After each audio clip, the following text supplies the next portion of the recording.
Lévia naquit dans la pauvreté. Sa famille travaillait pour la noblesse des royaumes du Nord. Son père avait été valet d'écurie pour l'or de Bartimon, mais il disparut subitement quand Lévia était très jeune, les laissant sa mère et elle sans ressources. Sans moyen de subvenir à ses besoins et à ceux de sa fille, la mère de Lévia décida de les vendre toutes deux au service du domaine Bartimon, un acte de désespoir. Lévia se souvenait peu de sa mère. Obligée de passer de longues heures à servir Lady Bartimon, elle quittait leur lit partagé peu de temps avant l'aube et revenait longtemps après que les bougies se soient éteintes. Plusieurs années après leur arrivée au domaine, la mère de Lévia la réveilla aux aurores, le visage tiré par la terreur alors qu'elle suppliait sa fille de ne pas faire confiance au Bartimon et de fuir leur possession dès qu'elle aurait l'occasion de s'échapper. Peu de temps après, sa mère disparut, laissant Lévia avec seulement ce dernier avertissement énigmatique et obsédant. Cependant, elle refusa de suivre ses conseils. Têtue, volontaire et résolue à découvrir la vérité, elle décida plutôt d'enquêter et d'explorer les coins les plus profonds et les plus sombres du château. Au fil des années, alors que Lévia grandissait et devenait plus déterminée, le domaine Bartimon sombrait de plus en plus, quant à lui, dans la folie.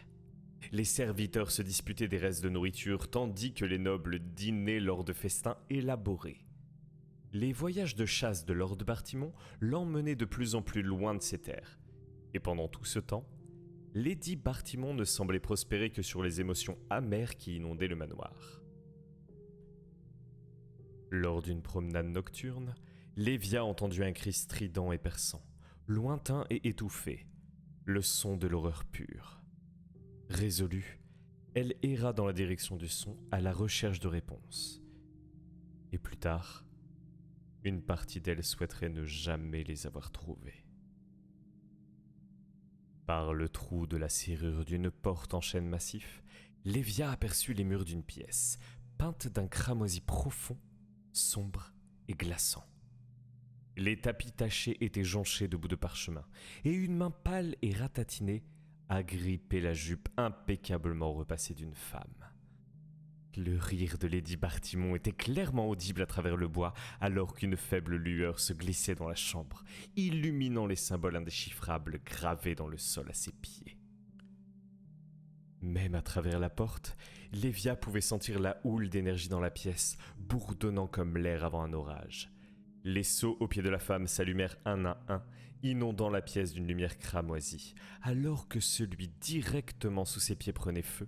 Les corps de ses serviteurs étaient illuminés d'une violente lumière rouge, projetant l'ombre de Lady Bartimon sur toute la longueur du sol.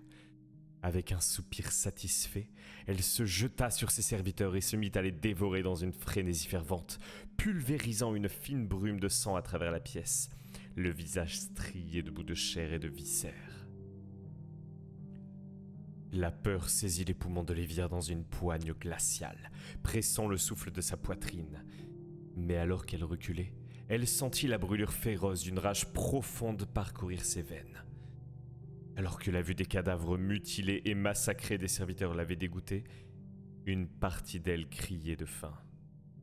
C'était peut-être son seul et unique chemin vers le pouvoir, sa seule chance de prendre en charge son propre destin, de peur qu'elle ne finisse comme eux.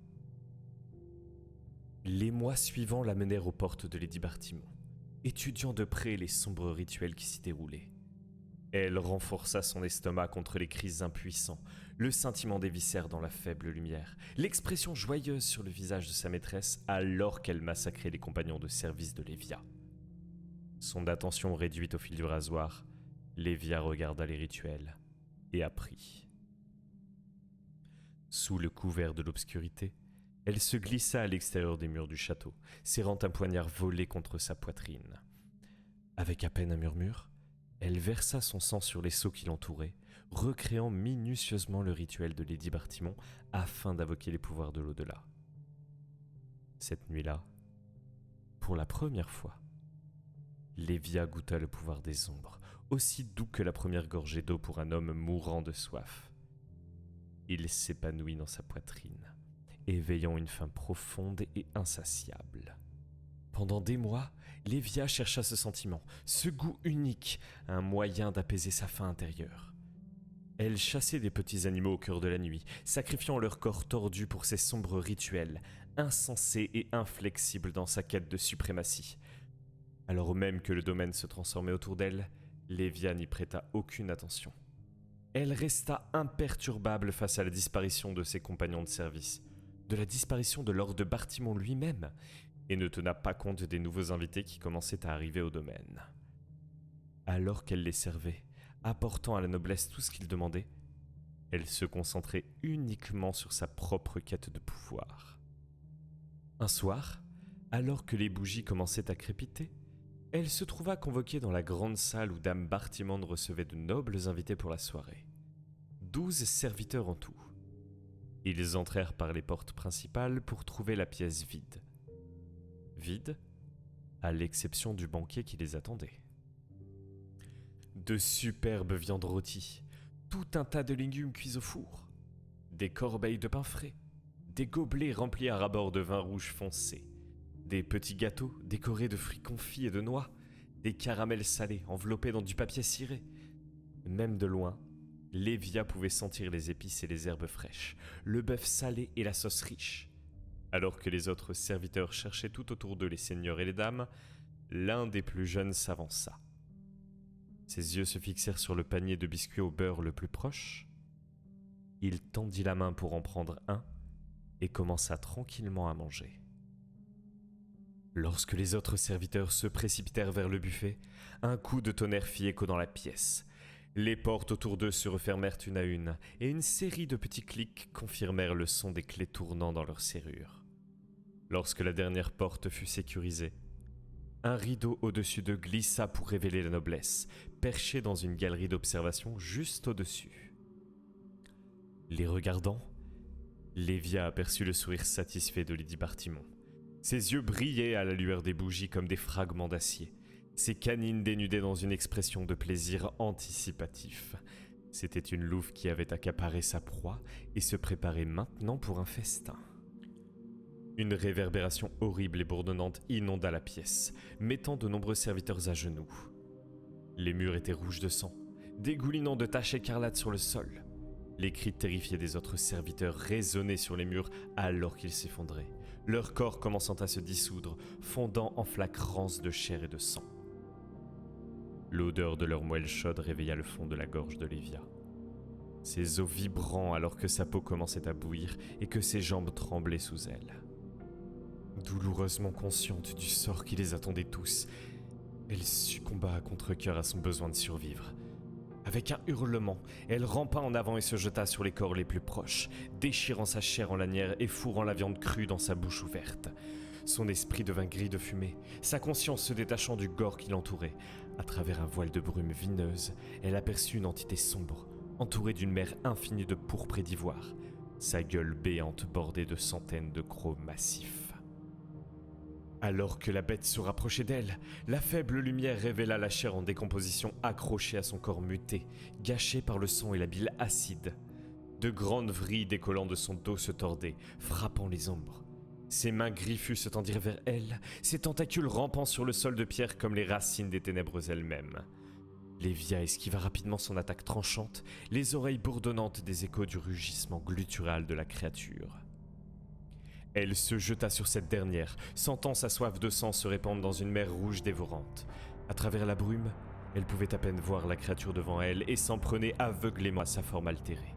Elle sentit sa chair se déchirer sous ses serres, entendit son hurlement onduler dans l'air, sentit le sang fondu qui s'écoulait de ses blessures.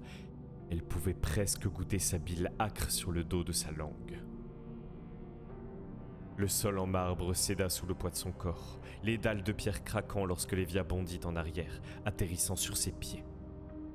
Alors que sa soif de sang commençait enfin à s'estomper, elle prit conscience du sang et des viscères recouvrant sa peau. Elle regarda le poids dans sa main gauche et rencontra le regard vide de la tête désincarnée de Lady Bartimon. Pour la première fois depuis des mois, la grande salle était complètement silencieuse, tachée de rouge par le carnage qui l'entourait.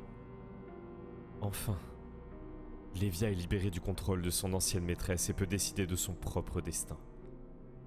Cependant, la force qu'elle exerce maintenant a un prix terrible. Une fois que quelqu'un a sacrifié un être vivant, l'emprise des ombres est comme du fer. Lévia est obligée de suivre les caprices d'une créature de l'au-delà, succombant à son instinct de base de détruire et de consommer. Maintenant qu'elle est libérée des griffes des Bartimon, Lévia refusera de laisser qui que ce soit d'autre la contrôler à nouveau.